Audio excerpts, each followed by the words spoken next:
మనం ఆలకిస్తామే చూడండి, ఆ టైప్ పరిజ్ఞానమే అవుతుంది పుస్తకం. ఎన్ని పుస్తకాలు చదివినా కూడా, ఏంటంటే విషయ సూచికగానే ఉంటుంది. విషయం ఇది అని చెప్తారు, కానీ అనుభవిక జ్ఞానమే జ్ఞానం. ఆ అనుభవాన్ని సాధించడానికే మనకి అక్కడ దాకా వెళ్ళట్లా. ఏదైనా స్తోత్రంగా మిగిలిపోతుంది, స్తోత్రాలు చేసేస్తున్నాం, పారాయణాలు చేసేస్తున్నాం, కానీ ఒక గురువుని ఆశ్రయించేటటువంటి కల్చర్ తప్పిపోయింది. పూర్వం అయితే ప్రతి ఒక్కరికి ఒక గురువు. మన ఇంటి పేర్లని ఎలా వచ్చినట్టున్నారు, మన గోత్రం పేర్లని ఎలా వచ్చినట్టున్నారు. మనకు ఒక గోత్రం ఉంది అని అంటే ఆ గోత్రానికి ఋషి పేరే. మనం ఆ ఋషి గోత్రంలో జన్మించాం. మనంతా గురు శిష్య పరంపర. అది ముఖ్యమైపోయి ఒక 1500-2000 సంవత్సరాల నుంచి పూర్తిగా నాశనం అయిపోయి మనం ఇప్పుడు మళ్ళీ ఎక్కడ దొరుకుతాడరా నా గురువు అనేటటువంటి పరిస్థితి వచ్చింది. మన పురాణాల్లోకి వెళ్తే త్రేతాయుగంలో మరి రాముల వారికి వాళ్ళ కుల గురువు ఉన్నాడు వశిష్ఠుడు, ఆయనకి వ్యక్తిగత గురువు ఉన్నాడు విశ్వామిత్రుడు. చూసారా? అట్లాగా శ్రీకృష్ణ భగవానుడికే సాందీపుడు గురువు. అట్లా గురు పరంపరగా వచ్చినటువంటి జ్ఞానం అది లేదు. కాబట్టి మనం ఇవాళ నూరా అని చెప్పేసి పోగేసుకుని ఎట్టవట్టా మనం మళ్ళీ ఆ స్థితికి చేరుకోవాలని సత్సంగం కోసం వెంపర్లాడాల్సి వచ్చింది. సరే, ఇక్కడ ఏం చెప్తున్నాడు ఇంతకీ? జ్ఞానజ్ఞేయములు ఎవరు తెలుసుకుంటారు అంటే, ఈ క్షేత్రం వేరు క్షేత్రజ్ఞుడు వేరు అనేటటువంటి విషయాన్ని ఎవరైతే ఆకలింపు చేసుకోగలుగుతారో అనుభవపూర్వకంగా, వారు మాత్రమే మోక్షము లేదా విడుదల లేదా లిబరేషన్ అనండి, ఏమైనా అనండి, మొత్తానికి జన్మ పరంపర లేనటువంటి స్థితికి చేరుకునే అవకాశం ఉంది అనేటటువంటి ఇది తప్పనిసరిగా చెప్తున్నాడు. అంటే ఇక్కడ జ్ఞానం అనేటటువంటి అల్టిమేట్ అని మనం డిసైడెడ్. ఆ ఆత్మజ్ఞానం పొందటం అనేటటువంటి దాని వలన మాత్రమే మరుజన్మ నుంచి తప్పించుకోగలము. అయితే జ్ఞానం నేర్చుకోవడానికి మనం కూర్చున్నాం అనుకోండి, జ్ఞానం పూర్తిగా మామూలుగా అవ్వదు. జ్ఞానానికి ఏం కావాలి? శ్రద్ధ కావాలి. షిరిడి సాయిబాబా చెప్పాడు, శ్రద్ధ సబూరి రెండు ఉండాలి. శ్రద్ధ అంటే ఇట్ మీన్స్ భగవత్ ప్రేమే. భగవత్ ప్రేమ మనం పాల్గొల్పోవాలి, భగవంతుడి మీద ప్రేమను పెంచుకోవాలి అని అంటే అందుకే ఈ అనుష్ఠానాలు, పూజలు, క్రతువులు, స్తోత్రాలు, పారాయణాలు ఇవన్నీ. సరే, ఇవి వదిలేస్తే జ్ఞానం ఏదో వచ్చేస్తుంది అనుకుంటారు. భక్తి లేని జ్ఞానం, జ్ఞానం లేని కర్మ శూన్యము అన్నాడు భగవాన్ సత్సంగం. మనం చాలాసార్లు చెప్తాం, ఒక పని చేసాము అని అంటే దానిలో శ్రద్ధ ఉండాలి, ఆ పని మీద ప్రేమ ఉండాలి, అప్పుడే ఆ పర్ఫెక్షన్ వస్తుంది. ఈ రెండు ఉన్నా కూడా తెలుసుకోవాల్సింది తెలుసుకుని చేయకపోతే అది చెడిపోతుంది. అంటే మూడు కలిసే ఉంటాయి. సరే, ఇట్లాగా ఈ విషయాలను తెలుసుకున్నటువంటి వాడు మాత్రమే ఆత్మజ్ఞానానికి అర్హుడవుతాడయా. అట్లాగే అటువంటి వాడిని ఏమంటారంటే భగవద్భక్తి గలవాడు మాత్రమే దీనికి అర్హుడు అని. చూసారా? భగవద్భక్తి లేదు, జ్ఞానాన్ని పెంచుకుంటున్నాడు. జ్ఞానం అయితే ఉంది, అపరిమితమైనటువంటి జ్ఞానం అయితే ఉంది. వాడు ఏమవుతాడంటే సమాజం పట్ల తీవ్రవాదిగా మారుతాడు. భక్తి లేనటువంటి జ్ఞానం ఎలా అవుద్దంటే ఒక డిక్టేటర్షిప్ వస్తుంది, నేనే నియంత అయిపోతాడు. ఎందుకు? జీవుల మీద వాడికి శ్రద్ధ లేదు, ప్రేమ లేదు, భక్తి లేదు. భక్తి అంటే ప్రేమ. జీవుడి మీద ప్రేమ లేనటువంటి వాడికి ఎంత జ్ఞానం ఉంటే మాత్రం డిక్టేటర్ అయిపోతుంది. అందుకని ఈ భక్తి అనేటటువంటిది భగవంతుడి పట్ల అనంటే మళ్ళీ ఇక్కడ మనకు ఒక భావన కలుగుతుంది. ఏ భగవంతుడు రాముడి పట్ల, కృష్ణుడి పట్ల అది పప్పులో కాలేసింది. రాముడి పట్ల, కృష్ణుడి పట్ల, వెంకటేశ్వర స్వామి పట్ల నువ్వు భక్తి చూపెట్టకపోయినా పర్వాలేదు. ఆయన చెప్తున్నటువంటి మాట, నా స్వరూపమైనటువంటి ఈ విశ్వాన్ని ప్రేమించు. ఈ విశ్వంలో ఉన్నటువంటి ప్రతి ప్రాణి నేనే కదా. మనం ఏం చేస్తున్నాం? ఇదంతా వదిలేస్తున్నాం. ఇదంతా వదిలేసి ఆ గుడిలో ఉన్నటువంటి శిలా విగ్రహాన్నో లేకపోతే ఆ రూపాన్నో నామాన్నో పట్టుకుంటాం. రూపనామాలు ఎప్పటి వరకు పట్టుకోవాలి? కాలువ దాటే వరకే మనకు పడవ అవసరం. కాలువ దాటినా కూడా పడవ పట్టుకుంటాడు ఎవడన్నా. నా పడవ అవతల ఒడ్డుకి వెళ్ళినా కూడా పడవ వదలకోకుండా, పడవ దిక్కోకుండా ఉంటాడా? అందుకని రూపనామాలు కొంతవరకే ఉపయోగపడతాయి. కలియుగంలో నామస్మరణ ద్వారా మాత్రమే తరించవచ్చు అని అంటే, ఒక స్థితికి వెళ్ళిన తర్వాత నామము లేదు, రూపము లేదు, గురువు కూడా మాయేని అన్నాడు. గురువు కూడా మాయ. ఇవన్నీ వదిలేసి ఆ శూన్య స్థితి, ఆ అద్వైత స్థితి అంతదాకా వెళ్ళాలి. అంత పెద్ద జర్నీ ఉంది మనకి. స్పిరిచువాలిటీ అంటే అంత పెద్ద జర్నీ ఉంది. సో ఇట్లా మనకి అనేక రకాలుగా ఈ క్షేత్రధర్మం గురించి, ఈ శరీరం గురించి, ఈ శరీరాన్ని నడిపించేటటువంటి లోపల ఉన్నటువంటి శక్తి గురించి చెప్పుకుంటూ వచ్చాడు. ఇక్కడ అంటాడు, ప్రకృతిం పురుషం చైవ విద్యనాది ఉభావపి వికారాంశ్చ గుణాంశ్చైవ విద్ధి ప్రకృతి సంభవా. ఇట్లా ఈ మాయా సంసారము లేదా బంధము ఎప్పుడు మొదలు పెట్టబడినది అని చాలామంది ప్రశ్నిస్తున్నారు. రండి సార్ కూర్చోండి. ఏంటి బంధాలు? మనం పుడతా ఈ బంధాలని ఏర్పరచుకోవాలని ఏమన్నా అనుకుని పుట్టావా? మనకు తెలియదు. పుట్టేటప్పుడు చాలా ప్లెయిన్గానే పుట్టాము. పుట్టి కొంచెం ఒక 2-3 నెలలు అయ్యేటప్పుడు కాస్త ఊహ వచ్చేటప్పటికి తల్లితో బంధం ఏర్పడిపోయింది. చెప్పగలిగే స్థితి అంటే తల్లి కొంచెం దూరంగా జరిగితే అమ్మో నా తల్లి ఎక్కడికి వెళ్ళిపోతుంది అని ఏడుపు మొదలుపెట్టాడు. అక్కడ స్టార్ట్ అయినటువంటి బంధం మరి ఎక్కడ దాకా తీసుకొస్తుంది? ఎంతమందితో బంధాలు ఏర్పరచుకుంటాము? బాధలన్నీ బంధాల వల్లనే కదా? కాదా? బాధలన్నీ బంధాల వల్ల. పుట్టినవాడి ప్రతి జీవికి బంధం ఉండక తప్పదు. పక్షికైనా అంతే. దాని పిల్ల గురించి దాని బాధ ఉందా? కోతి పిల్ల గురించి కోతికి బాధ ఉంది. నా పిల్లవాడి గురించి నాకు బాధ ఉంది. బంధము అంటే కట్టివేయబడింది. సరే, భగవాన్ సత్యసాయిబాబు మాట్లాడాడు. బ్రహ్మచర్యంగా ఉన్నప్పుడు 25 ఏళ్ల కుర్రోడుగా ఉన్నప్పుడు నీకు 2 కాళ్ళు, ఏమా స్పీడ్గా పరిగెత్తే బస్సు అయినా సరే పరిగెత్తుకుంటా వెళ్ళి ఎక్కుతాం. అవునా? నీకు పెళ్లి చేశారు, నీ వేగం తగ్గిపోయింది. నువ్వు పరిగెత్తు, ఆవిడ పరిగెత్తానుగా. బస్సు వెళ్ళిపోతుంది, పెళ్లి కాకపోతే నేను పరిగెత్తి ఎక్కేవాడు. నన్ను ఆపేవాడెవడం? ఇప్పుడు 4 కాళ్ళు వచ్చినాయి. ఈ 2 కాళ్ళు పరిగెత్తుని, ఆ 2 కాళ్ళు పరిగెత్తు. నీ వేగం తగ్గిందా లేదా? కొద్ది కాలానికి వెళ్ళి మరో 2 కాళ్ళు, మరో 2 కాళ్ళు జతయినాయి. 6 కాళ్ళు కాలు చెరులాగా తయారైంది. కాలు చెర్రు అంటారు కదా, చెరుకి కాళ్ళు ఎక్కువ ఉంటాయి. కాళ్ళు ఎక్కువైన కొద్దికి వేగం తగ్గిపోయినట్టేనే కాదు. నువ్వు మీ ఆవిడ పరిగెత్తుంది, మరి 3 ఏళ్ల పిల్లవాడు ఎట్లా పరిగెత్తాడు? ఆడి కోసం నువ్వు ఆగిపోవాలా? చూసారా బంధాలు ఎట్లా వేగాన్ని తగ్గించేసినాయో? ప్రతి విషయంలో ఇది మనం అప్లై చేసుకోవచ్చు. అంతకుముందు జేబులో డబ్బులు ఉంటే టప్పంట గబగబా తీసి ఆ బిర్యానీ ప్యాకెట్ అని, ఈ కూల్ డ్రింక్ అని, లేదా ఇంకోటని తినేసేవాడు. ఇప్పుడు ఆలోచిస్తున్నా, ఈ 200 పెట్టి ఇంక వేరే ఏదన్నా ఇంటికి పట్టుకెళ్తే అందరం కలిసి తింటాం కదా. అయిపోయింది, ఆ వేగం తగ్గిపోయింది. చూసారా, బళ్ళ మీద మేసే వేగం తగ్గిపోయింది. ఇట్లా ప్రతి విషయంలోనూ బంధాలే మనని. ఈ బంధాల నుంచి విడిపడిపోవాలి. కానీ శరీరధారిలో ఉన్నటువంటి ప్రతివాడికి బంధాలు తప్పదు. మరి విడిపడిపోవాలి అని అంటున్నారు. ఎట్లా విడిపడిపోతారు అని అంటే, ఇక్కడ శరీరానికి సంబంధించినటువంటి ఏ బంధాలని వదులుకోమంటున్నా, మానసిక బంధాలను వదిలేయమంటున్నా. మనసులో బంధాలని పైకి మాత్రమే బంధం, మనసులో మాత్రం డిటాచ్మెంట్ ఉండాలి. ఇది సాధకుడి యొక్క లక్షణం. గృహస్థాశ్రమంలో ఉన్నవాడికి ఇది మనకు సాధ్యపడతల. అది తిప్పలాడు పడతాడు. మనం ఇచ్చేసేవాడికి రెక్కలు ఇచ్చేసేవాడు, ఎగురుతున్నాడు. ఇంకా ఆడి గురించి ఆలోచించేది, మళ్ళీ ఆడి పిల్లవాడి గురించి ఆలోచించేది, లేదా ఆ ముని మనవాడి గురించి మనం ఆలోచించడం ఏంటి? అది సాధ్యపడతల మనకి. కానీ భక్తుడి యొక్క ప్రథమ లక్షణం ఏంటంటే మానసికంగా డిటాచ్ అవ్వాలి. అలా అని బయటికి చెప్పకూడదు. నీకు నాకు తూ నా పడ్డు, నీ ఇష్టం రా బాబు, నా ఇష్టం అని అంటాను కాదు. ఉంటాం అంతే. అందుకనే జీవితాన్ని నాటక రంగంతో పోల్చాడు. నటన సూత్రధారి ఇదంతా ఒక నాటక రంగమయ్యా అన్నాడు. జీవితాన్ని అంత నాటక రంగంగా తీసుకోగలగాలి. తీసుకున్న వాళ్ళు హ్యాపీగానే ఉన్నారు.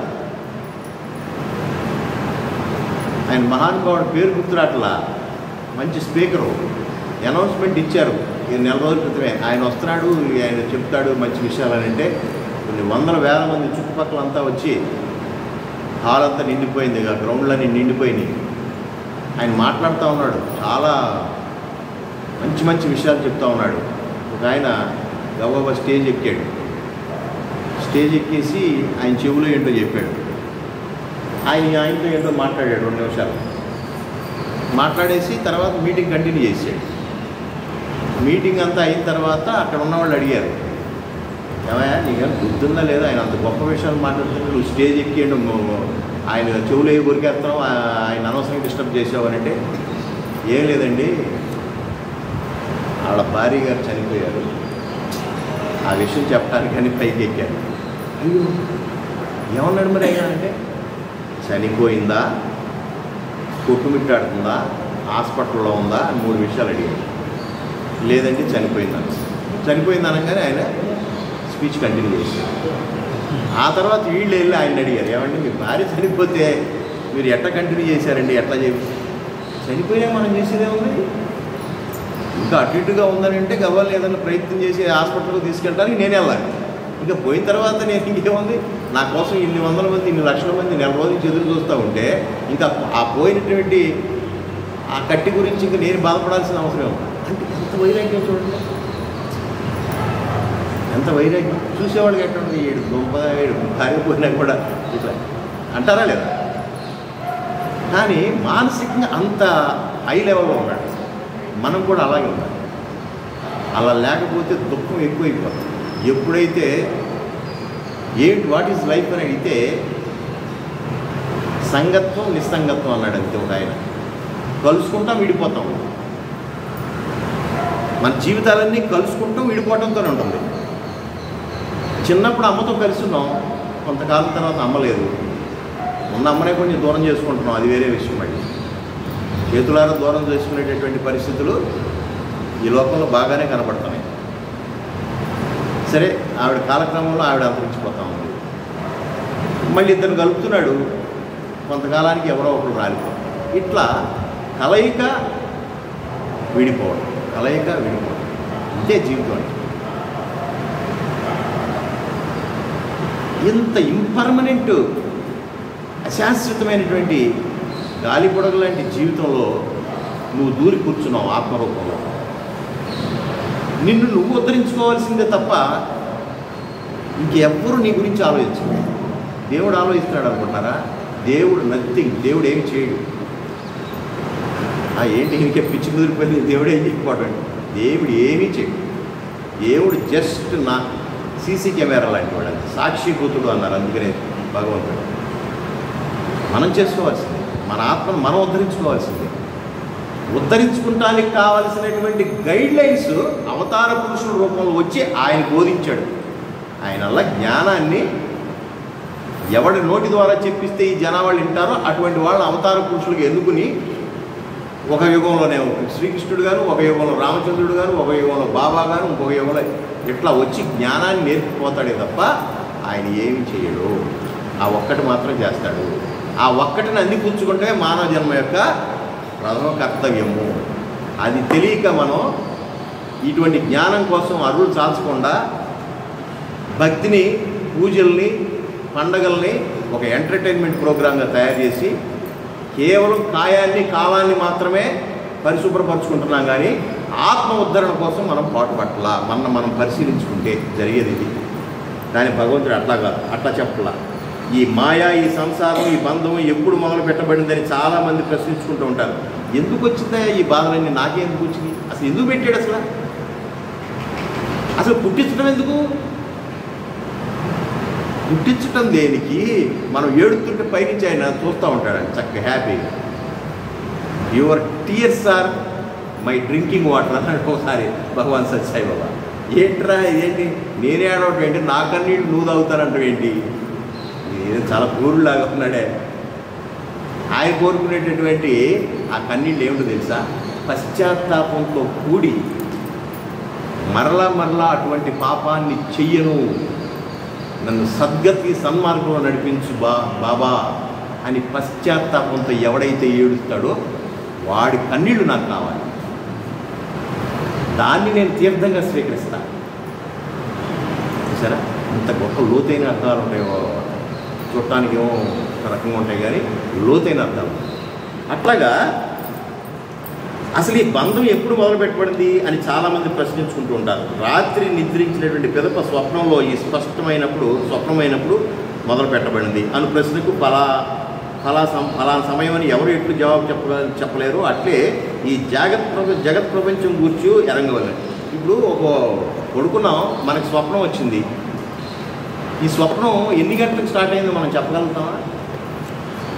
కరెక్ట్గా ఎగ్జాక్ట్గా ఈ ముహూర్తంలో స్టార్ట్ అయిందని మనం చెప్పగలుగుతామా? అది 12ంటికి మొదలైందో లేదా తెల్లవారులు ఆడుతుందో. సినిమాలు వాళ్ళు ఆడుతూ ఉంటాయి, టికెట్ లేని సినిమా కదా. నాకైతే కళ ఎలా వస్తుంది తెలుసా, నేను కళను కంటిన్యూ చేసుకోగలను.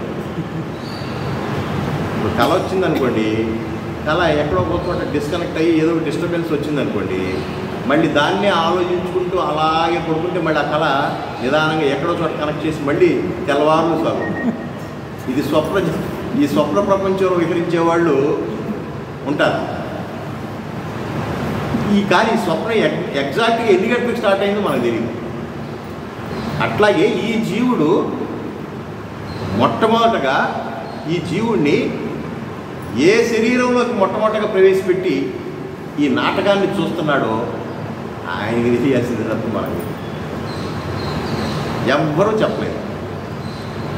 నేను ఏం పాపం చేశానని చెప్పి ఈ జన్మ నాకు ఇచ్చాడు అని చాలామంది ప్రశ్నలు వేసుకున్నాను కష్టం వచ్చినప్పుడు. చూసారా అసలు ఎందుకు నాకు ఈ జన్మ ఉంటుంది? దేనికి? మా అమ్మ నాన్న నేను ఏమన్నా అడిగి కన్నానా? నేను ఇట్లా నన్ను కనండి అని చెప్పి నేను ఏమన్నా అడిగానా? వాళ్ళు ఎందుకు కనటం? కన్న తర్వాత నాకు ఈ బాధలేంటి? ఆ చండాలను కట్టారు, నా సంసార జీవితం అయిపోయిందని, లేదా ఈ గయ్యాడి దాన్ని కట్టారు, నాకు నా పరిస్థితి అయిపోయిందని అనుకుంటా ఉంటామా లేదా? కానీ ఈ నాటకం ఎప్పుడు స్టార్ట్ అయిందో కూడా ఎవరూ చెప్పలేరు. అందుకని భగవంతుడిని లీలా నాటక సూత్రధారి అని అన్నాడు.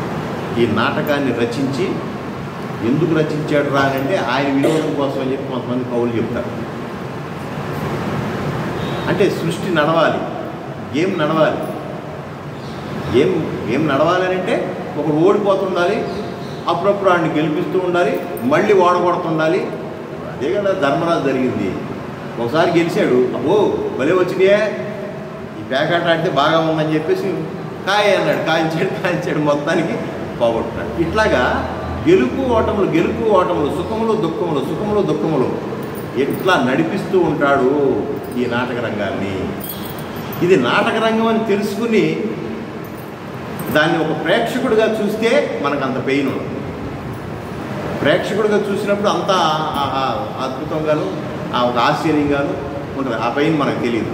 కానీ మనదే అయినప్పుడు మాత్రం, మనదే అని అనుకుంటే మాత్రం పెయిన్. అదే మొన్న అనుకున్నాగా ఇల్లు తగలడిపోతుందంటే అందరూ ఆడుకుంటున్నారు, ఇల్లు ఎవరిల్లు వాళ్ళు చక్కగా నీళ్లు పోసుకుంటున్నారు. ఈ ముసలాయిని గొడవ పెడుతున్నాడు, నేనేమో బిందె ఎత్తలేను, పొయ్యలేను, నా ఇంటి మీద కూడా పోయింది అంటే ఊరుకోవయా, ఈ సమయంలో నీ ఇంటి మీద పోసే టైం మాకెక్కడ ఉంది? అయ్యో నా ఇల్లు తగలడిపోతుంది, నా కుడికేడు అని చూస్తాడు. ఎప్పుడుకో వచ్చాడు స్కూటర్ వేసుకుని, నానా నువ్వేం కంగారు పడ, మాకు ఇల్లు అమ్మేశాను, 4 రోజుల క్రితమే అమ్మేశాను. అమ్మేశావా? అమ్మయ్య, ఆ తగలబడే ఇల్లు నాది కాదు, నాకు నష్టం లేదు. అప్పటి వరకు, ఆ నిమిషం వరకు నాదే అనుకున్నాడు ఆయన. ఇంక చేతిలో డబ్బులు రాలేదు, ఇంకేం లేదు. ఆ అనుకున్న భావన ఉందే, నాదే అనుకున్నప్పుడు మాత్రం బరువుగా ఉంటుంది, నాది కాదు అన్నప్పుడు ఈజీగా ఉంటుంది. అందుకని ఒక వయసు వరకు వచ్చే వరకు మాత్రమే తగిలించుకోవాలి, ఒక వయసు నుంచి వదిలించుకోవాలి. వదిలించుకునేటటువంటి వయసులో తగిలించుకున్నావా, ఏది తగిలించుకున్నా కూడా అంతే. నేను అప్పుడప్పుడు బండి స్టార్ట్ కాక అప్పుడప్పుడు ఏమిటో అంటా, ఇంత వయసు వచ్చిన తర్వాత నాకు ఏదైనా నొక్కితే వెళ్ళిపోయేటట్టుగా ఉండాలి, కానీ ఇదేంటి అది ఆగిపోతే దాన్ని టిక్కు కొట్టలేక నానాయాత్రంగా కొన్ని వదిలించుకోవాలి. ఆ బుల్లెట్ 35 సంవత్సరాలు కుర్రోడికి కావాలి, కానీ 60 ఏళ్ళు వచ్చినోడికి అది ఇల్లంతసేపు బాగా ఆగిందా చచ్చాడు, ఆ సెల్ఫ్ మోటార్ పోయిందా చచ్చాడు. అట్లాగే కొన్ని ఎప్పుడు వదిలించుకోవాలో అప్పుడు వదిలించుకుంటమే విజ్ఞత. విచక్షణ విజ్ఞత అంటే శరీరానికి సంబంధించిన భౌతికమైన విషయాల గురించి కూడా మనం చెప్పుకోదలుచుకుంటే చాలా విషయాల్లో మనం లేనిపోని అన్నీ పోగేసుకుంటా ఉంటాం. పెట్టుకునేది చచ్చేది గోల్డ్ నగలు ఉంటాయి, గోల్డ్ చీరలు ఉంటాయి. ఒక వయసు అయిన తర్వాత ఎన్ని నగలు పెట్టుకున్నా కూడా వెలిసిపోయిన మొఖానికి ఎన్ని నగలు అయితే ఉపయోగం చెబుతున్నారు. అవునా కదా? పెట్టుకోవాల్సిన టైంలో ఉందనుకోండి, ఆ పెట్టుకోవాల్సిన టైంలో ఒక్క నగ ఉన్నా కూడా అందంగా ఉంటుంది. అవునా? ఈ మొహం వెలిసిపోయి 70-80 ఏళ్ళు వచ్చి అన్ని గోద్రేజ్ కంపెనీని నమ్ముకున్నాక ఇక నల్లగా ఏం చేసుకుని ఎన్ని నగలు పెట్టుకున్నా కూడా ఎక్కడో ఎరువు తెచ్చుకున్నట్టే ఉంటుంది. అదేదో మొత్తానికి గిల్టు నగలు లేకుండా మీరు అసలైన నగల అప్పుడు వదిలించుకోవాలి. అప్పుడు అనవసరం. అప్పుడు కోళ్ళకి ఇచ్చేసి కూతురికి ఇమ్మనుకోండి, కోళ్ళకి ఇమ్మంటే కోళ్ళకి ఇస్తేనే తెలియగలవాళ్ళు అవుతారు. కూతురికి ఇచ్చావా కోడల ముందు పట్టే చూసారా? కనపడేటట్టుగా కోడలకి ఇవ్వండి, కనపడకుండా ఏం చేస్తాం మీ అందరూ తెలిసిన విషయం. అట్లాగా జీవితాన్ని ఒక నాటక రంగంగా తీసుకోండి. ఈ నాటకం ఎప్పుడు స్టార్ట్ అయిందో నేను కూడా చెప్పలేదని చెబుతున్నాను. ఇంతకనే చెప్పేది ఏంటంటే భగవంతుడైనటువంటి శ్రీకృష్ణుడే ఈ నాటకం ఎప్పుడు స్టార్ట్ అయిందో నేను చెప్పను. నాటకం ఎప్పుడో స్టార్ట్ అయిపోయింది. ఎందుకు స్టార్ట్ అయిందో కూడా నేను చెప్పను. ఆడాల్సిందే, నాటకం ఆడాల్సిందే. అట్లాగా ఎప్పుడు మొదలు పెట్టబడింది చాలామంది ప్రశ్నలు. రాత్రి నిద్ర ఇట్లాగే స్వప్నం ఎప్పుడు స్టార్ట్ అయిందో చెప్పలేమే. అట్లాగే ఈ ప్రపంచం ఎప్పుడు ఏర్పడింది, ఎప్పుడు ఈ జీవులు పుట్టడం మొదలుపెట్టారు, ఎప్పుడు వీళ్ళకి ఇన్ని బాధలు వచ్చినాయి, దీనికి గోడని కట్టుకథలు వచ్చినాయి. నేను చెప్పినట్టు వినలేదు కాబట్టి నీకు బాధలు వచ్చినాయని చెప్పి బైబిల్ వారు చెప్తారు. యాడమ్ అండ్ ఈవ్, మేడం గారిని మా అయ్యగారిని ఇద్దరిని సృష్టించాడట ప్రభువు.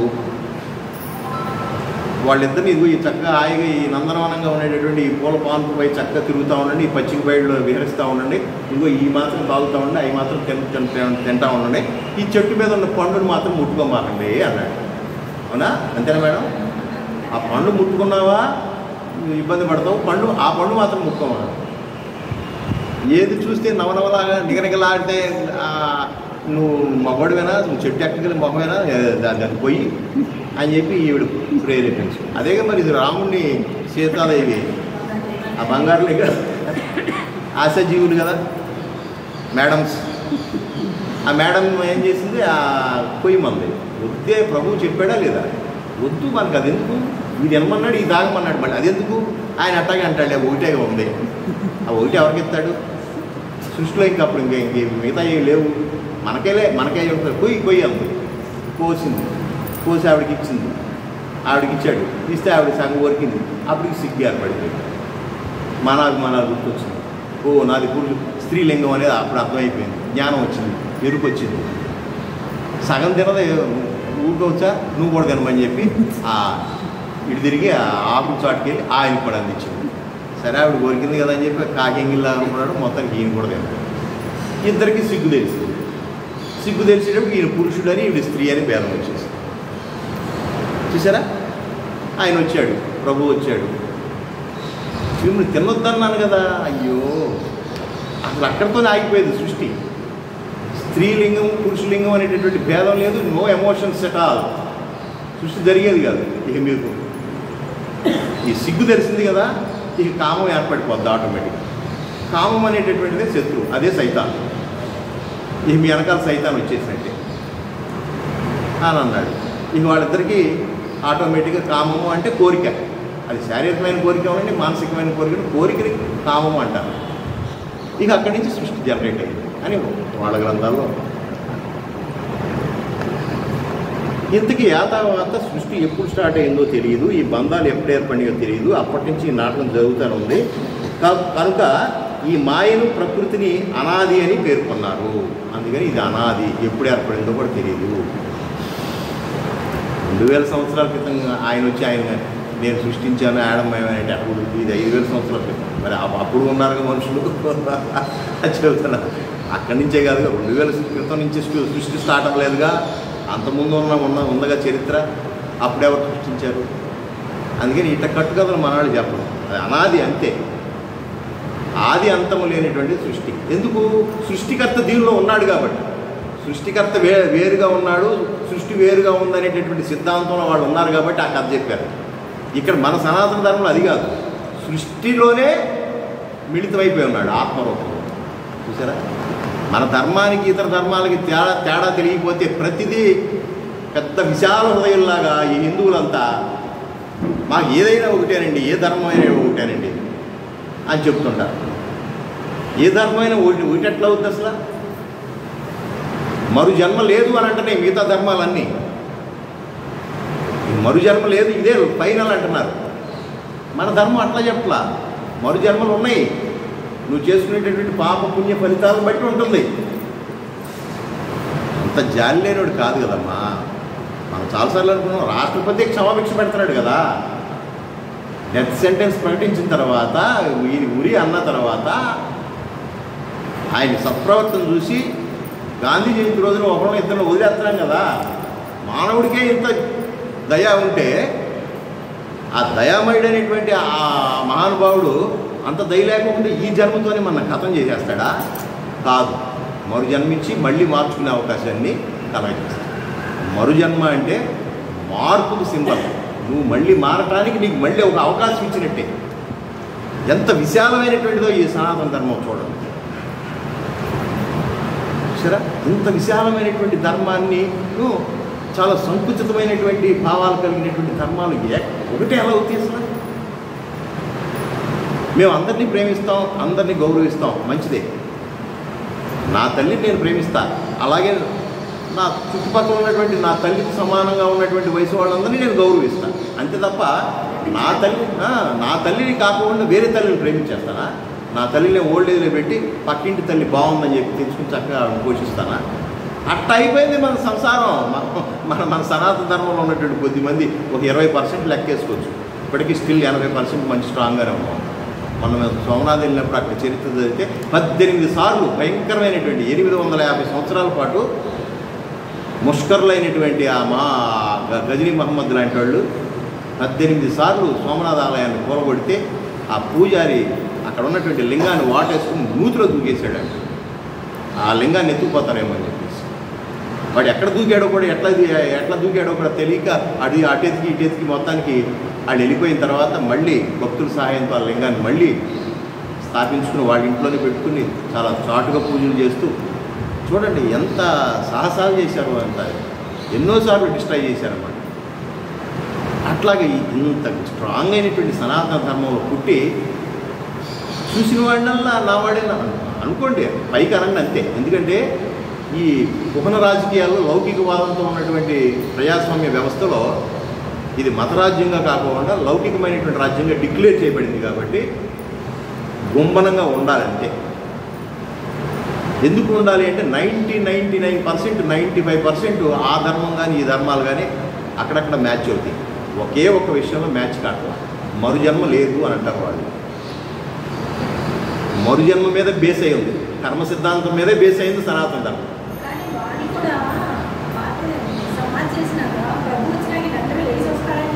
మళ్ళీ అది ఎట్లా చెప్తారు అంటారా? దానికి ముందేం చెప్తారంటే నువ్వు ఏదైనా సరిగ్గా తేడా చేసావా జడ్జిమెంట్ రోజున నిన్ను జడ్జిమెంట్ ఇచ్చేసి నిన్ను బాండీలో వేసేసి ఏపేస్తాడు అంటారా?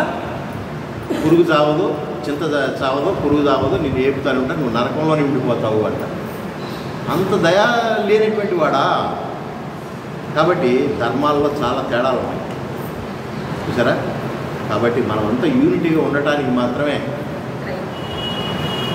వాళ్ళ విశ్వాసాలను వాళ్ళది, మన విశ్వాసం మనది, ఆ ఉద్దేశంతో ఉండటమే తప్ప ఈ విశ్వాసం నుంచి జారిపోయి ఆ విశ్వాసంలోకి వెళ్ళిపోవడం, అటు నుంచి జంపోవడం ఇవన్నీ తగదు అనేటటువంటి విషయాన్ని మాట్లాడుకుంటూ ఇక్కడ ఇంకో మాట అంటున్నాడు.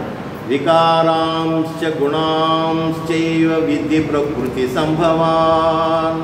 ప్రకృతి పురుషుల ఇరువురిలో పురుషుడు అంటే ఆత్మ నిత్యశుద్ధుడు, వారిలో ఏ వికారమును ఉండదాలదు. కామ క్రోధ సుఖ దుఃఖ మోహాది వికారములన్నీ కూడా ప్రకృతి నుండి జలించి అయి ఉన్నది. వికారములు అంటే ఏం లేదు. ఇప్పుడు మనం చెప్పుకోవాలంటే కరెంటుని ఉదాహరణ తీసుకోవాలి. ఎప్పుడు చెప్పుకున్నా కరెంటుకు ఆ వైర్లో ఉన్నటువంటి కరెంటుకి ఏ భేదం లేదు. ఇక్కడ ఉన్నటువంటి వైర్లో ఉన్నటువంటి కరెంటు అదంతా ఒకటే వైరు. ఇక్కడ వైర్ కట్ చేసి టెస్టర్ పెట్టినా వెలుగుతుంది, అక్కడ టెస్టర్ పెట్టే వెలుగుతుంది. అంటే కరెంటు ఒకే రకంగా పాస్ ఆన్ అవుతుంది. కానీ నువ్వు తగిలించుకున్న దాన్ని ఒక ట్యూబ్లైట్, ఎర్ర ట్యూబ్లైట్ తగిలించుకున్నావు, ఒక పచ్చ ట్యూబ్లైట్ తగిలించుకున్నాడు, ఇంకోటి ఫ్యాన్ తగిలించుకున్నాడు. ఇవన్నీ కరెంటు శక్తిని బహిర్గతం చేసినటువంటి వస్తువులు ఇవన్నీ.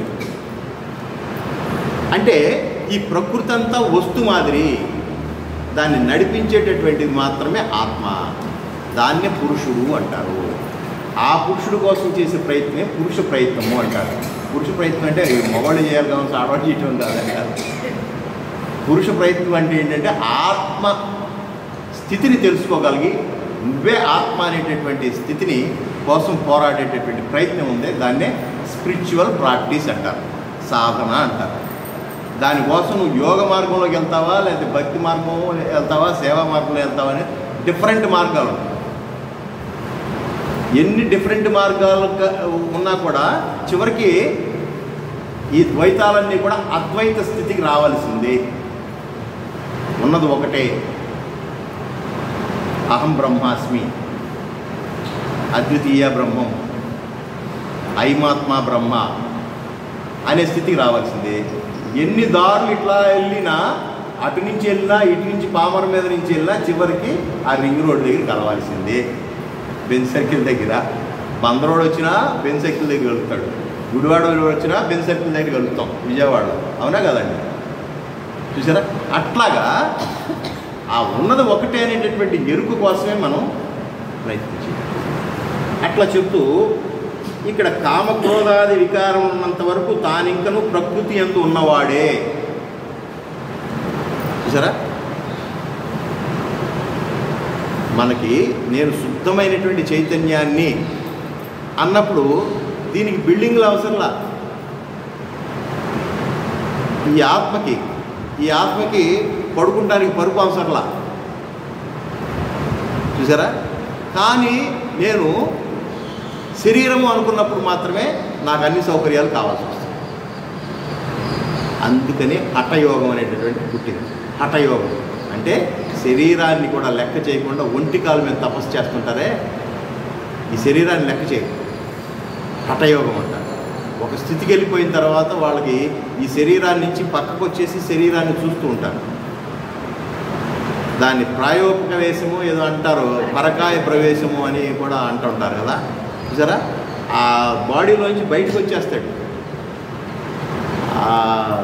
ఆదిశంకరాచార్యులు వారిని ఆవిడ మేడం గారు ఒక ఆవిడ ప్రశ్నిస్తుంది కదా, సంసార జీవితం గురించి ఎట్లా మాట్లాడతావు, నువ్వు సన్యాసి అయి ఉండి సంసార జీవితం నీకు తెలియదు కదా అని అన్నప్పుడు ఆయన ఇట్లాగే పరకాయ ప్రవేశం చేసి ఒక రాజు శరీరంలోకి దూరి ఆ రాణిని అనుభవించిన తర్వాత ఆ విషయాలన్నీ మళ్ళీ వచ్చి చెప్తాడు. ఇదేంటి ఇట్లా జరిగింది అంటే అప్పుడు శిష్యులు చెప్తారు, ఇదిగోండి ఇప్పుడు 3 నెలలు 4 నెలల నుంచి ఈ కాయాన్ని మేము కాపాడుకుంటున్నాం, మాతో చెప్పి వెళ్ళాడు ఆయన, నేను వెళ్తాను రా, మళ్ళీ వస్తాను, మీరు ఈ కాయాన్ని జాగ్రత్తగా ఉంచండి. అప్పుడు ఈ 2-3 నెలల్లోనూ ఆయన చేసిన పనులన్నీ తీసుకొచ్చి మళ్ళీ ఆవిడకి చెప్తాడు అనమాట. అంటే ఎన్ని విద్యలు ఉన్నాయి చూడండి ఈ సనాతన ధర్మంలో. చాలా ఆశ్చర్యకరమైనటువంటి స్పిరిచువల్ ప్రాక్టీసెస్ ఉన్నాయి. మనం చాలా సింపుల్గా నామస్మరణ చేసుకుంటూ ఏదో పూజ పురస్కారాలతో మిగిలిపోయి ఉన్నాం, కానీ ఆ ఆత్మ ఉద్ధరణ కోసం ఎన్ని ప్రాక్టీసెస్ చేసి ఉన్నారో మన మునులు తాపసులు. అటువంటి వ్యవస్థ చూసారా? అట్లాగా ఇట్లా ప్రకృతి పురుషుల గురించి ఇంకా కొంచెం వివరంగా చెప్పదలుచుకున్నాడు స్వామి. కార్యకారణ కర్తృత్వే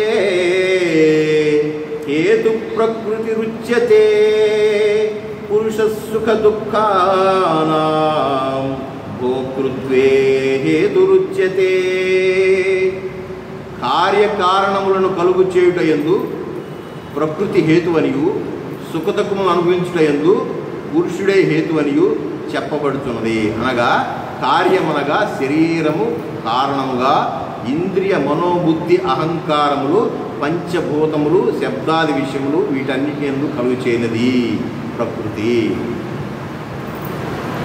ఈ కార్యం చేయటానికి అంటే పని చేయటానికి ఈ దేహం కావాలి, సృష్టి నడవటానికి దేహం కావాలి. చూసారా? ఈ దేహం లేకోకుండా ఉత్త కరెంట్ ఉంటే ఉపయోగం లేదు. ఆ కరెంటుకి మిషనరీ తగిలించాలి. మిషనరీ తగిలిస్తే అప్పుడు అది మిల్లు లాగా ఆడద్ది, లేకపోతే ఫ్యాక్టరీ లాగా ఆడద్ది, లేకపోతే అన్ని రకాలైనటువంటి పనులు చేస్తుంది. ఈ తగిలిచ్చేటటువంటి మిషనరీ లేదనుకోండి, కరెంట్ ఉండే ఉపయోగం ఏంటి? మన చేను దాకా కరెంట్ వేసుకొచ్చామండి, ఎన్నో స్తంభాలు వేసి అక్కడి నుంచో మన చేను దాకా వచ్చింది, కరెంట్ వచ్చింది. కరెంట్ వస్తే సంబరమా? అంటే ఆత్మ ఉంటే సరిపోయిందా? అంటే కరెంట్ ఉంటే సరిపోయిందా? ఆ కరెంటుకి మనం తగిలించవలసినటువంటి ఆ మెషినరీ తగిలించాలి కదా. అప్పుడు కదా పంపు నీళ్లు తోడుతుంది, అప్పుడు కదా నీళ్లు బయటకు వస్తాయి, అప్పుడు కదా ఈ భూమి అంతా తడుస్తుంది. భూమి అంతా తడిస్తే నాట్లు పడతాయి, నాట్లు పడితే మనకి తిండి ఉంటుంది. మనకు మొత్తం నోట్లో అంతవరకు ఆ ఒక్క కరెంటే కారణమైంది. నిజంగా చెప్పాలంటే ఆ ఒక్క కరెంట్ లేకపోతే ఇవన్నీ ఉన్నా ఉపయోగం లేదు. ఇవన్నీ ఉన్నా కూడా కరెంట్ లేకపోతే ఉపయోగం లేదు. అంటే ఇక్కడ మీరు ఒప్పుకు తీరవలసిందే, ప్రకృతి పురుషుడు రెండు కంబైన్డ్ ప్రోగ్రామ్ ఇదంతా, సృష్టి అంతా. మరి అలాంటప్పుడు సృష్టిలో ఉన్నటువంటి వ్యక్తులను ఎందుకు ద్వేషిస్తున్నావు? సృష్టిలో ఉన్నటువంటి ప్రాణుల్ని ఎందుకు ద్వేషిస్తున్నావు? ఆ ఎరుకుండట అంటే నువ్వు వేరు నేను వేరు దేహభ్రాంతితో ఉన్నాం, అంటే ప్రకృతి భావంతోనే ఉన్నాం. కానీ ఈ ప్రకృతిని నడిపించేటటువంటిది ఆ పురుషుడే, ఆ ఆత్మ అనేటటువంటి ఎరుకు మనకు లేకపోవడమే. ఇంత విపులంగా దీని గురించి చెప్పినటువంటి టెక్స్ట్ బుక్ ఎక్కడా లేదు. ఉన్నాయి, ఉపనిషత్తులు ఉన్నాయి, ఎవరికి అర్థం కాదు. వేదాలు ఉన్నాయి, మహానుభావులు కొంతమందికి అర్థమైనవి. చూసారా, అటువంటి రా మెటీరియల్ అంతా కూడా గ్రైండ్ చేసి 700 శ్లోకాలు కనీస పరిజ్ఞానం కలగజేయడానికి ఎంత ప్రయత్నం చేస్తున్నాడో చూడండి. శ్రీకృష్ణ భగవానుడు ఈ లోకానికి చేసినటువంటి మేలేంటయా అని అంటే, ఈయన తీసుకెళ్ళి ఆటలు చంపించాడండి, ఆయన తీసుకొచ్చి ఇక్కడ కూర్చోబెట్టాడండి అని ఏదో 2-3 మొక్కల్లో చెబుతున్నారు. కానీ ఎంత జ్ఞానాన్ని ఇచ్చాడో చూడండి. ఆయనకి ఏం అవసరం? నిజంగా ధర్మరాజు నేను పాండవుల్ని గెలిపించవలసినటువంటి అవసరం దేనికి? నేను వెళ్ళిపోతాను రా బాబు అన్నప్పుడు, పోరా నీకోసం మేము వస్తే నువ్వే వెళ్ళిపోతానంటావేంటి? యుద్ధం మొదలైంది, నీకోసం వచ్చా నేను వెళ్ళిపోతాను బాబా, టాటా బై బై, నేను వీళ్ళందరూ చంపలేనంటే వెళ్ళిపోతామంటే రైట్, నీకోసం మేమంతా వీళ్ళందరితో శత్రుత్వం ఎందుకు పెంచుకోవాలి, రైట్ టాటా అని వేస్తాం. మనమైతే ఎందుకు వచ్చిందిరా బాబు లేనిపోయింది, అమ్మయ్యా ఏదో మొహమాటం కోసం వచ్చాం కానీ వీడితో పాటు కొట్టాలి. ఎవడ పెడతానంటే వెళ్తాం కానీ కొడతానంటే ఎవడెళ్తామండి? కొడతానంటే వెళ్ళినాడు శ్రీకృష్ణ భగవానుడు అండి. కొడతాం కాదు, చంపేస్తాను. ఎవడ తగులుతాయి అనుకున్నారు? మొట్టమొదటి వేసినటువంటి బాణాలు వెనకాల రథంలో కూర్చున్నవాడి కంటే ముందు సారథకు తగులుతాయి. ఎంత ట్యాక్ట్ఫుల్గా ఉండాలి? ప్రాణాలకు తెగించి ఏళ్ల తరపున యుద్ధం చేయాల్సినటువంటి అవసరం ఏంటి? అలా చేశాడు కాబట్టి, ధర్మం కోసం పోరాడాడు కాబట్టి ఆయన అవతార పురుషుడు. అందుకోసమే మనం మాట్లాడుకోగలుగుతాం, లేకపోతే ఆయన ఎందుకు మనం మాట్లాడతాం? త్యాగం వల్లనే ధర్మం నిలబడతాం. సార్ ధర్మం కోసం ఎంత త్యాగానికి ఒడిగట్టాడు చూడండి. ఇంత చేస్తే హస్తినాపురంలో సెంటు భూమి ఎవడన్నా ఇచ్చాడా? మళ్ళీ మధుర పోవాల్సి వచ్చింది. మధురా నగరంలోకి వెళ్తే నీ మేనమామను చంపి ఇక్కడ ఎన్నాళ్ళు ఉంటావయ్యా? నా అల్లుడిని చంపి ఎన్నాళ్ళు ఉంటావు?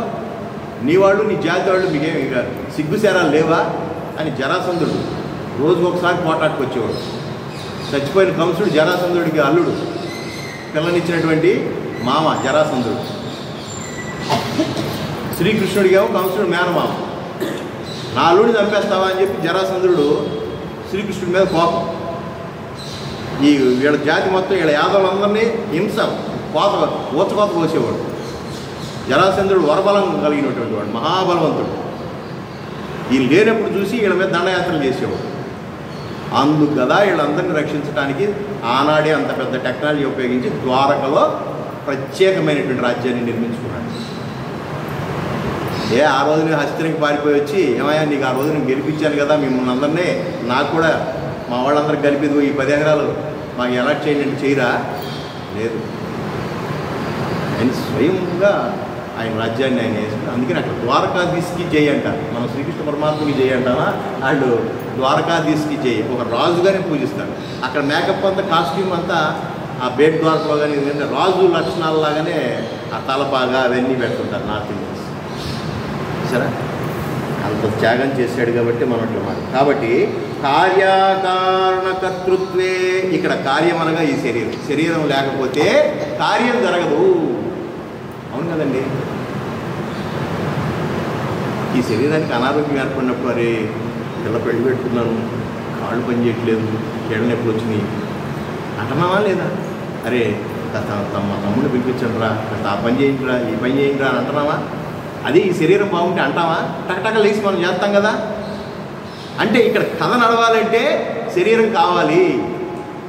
అందుకని చాలామంది ఇది తుచ్చమైన శరీరం అనేటటువంటిది చెప్తుంటారు. ఈ శరీరం లేకపోతే మరి కుదరదు. ఆయన పెద్ద స్వర్ణకారుడండి. ఆయన బంగారాభరణాలు తయారు చేయడంలో నెంబర్ 1. ఆయనకి అంత గోల్డ్ ముద్దిచ్చి చూడండి, బ్రహ్మాండం అంటే కిరీటాన్ని చెప్తాడు. బట్ ఆయన చేతిలో ఉపకరణాలు లేవు, ఉలి శానం లాంటివి లేవు. అప్పుడేంటి ఉపయోగం? ఆ ఉపకరణం లాంటిదే ఇదే. అక్కడ ఉలి శానం సుత్తి ఇలాంటివి ఉపయోగించుకుని ఒక ఆర్నమెంట్ తయారు చేస్తున్నటువంటి వాడికి అవి ఎంత ఉపయోగకరంగా ఉన్నాయో, ఈ శరీరంలో ఉన్నటువంటి ఆత్మను ఉద్ధరించుకోవడానికి ఈ శరీరం అంత అవసరం. ఈ శరీరం అవసరం. ఈ శరీరం యొక్క ఆరోగ్య బాగోగుల కోసమే అదిగో యోగా పుట్టింది. దీని అల్టిమేట్, దీని యొక్క ప్రయోజనం దేనికి ఉపయోగించాలంటే ఆత్మ ఉద్ధరణ కోసం ఉపయోగించాలి. అంతేగాని చక్కగా కండలు పెంచి షోపుటప్ చేయడానికి కాదు, మజిల్ చూడు అంటానికి కాదు.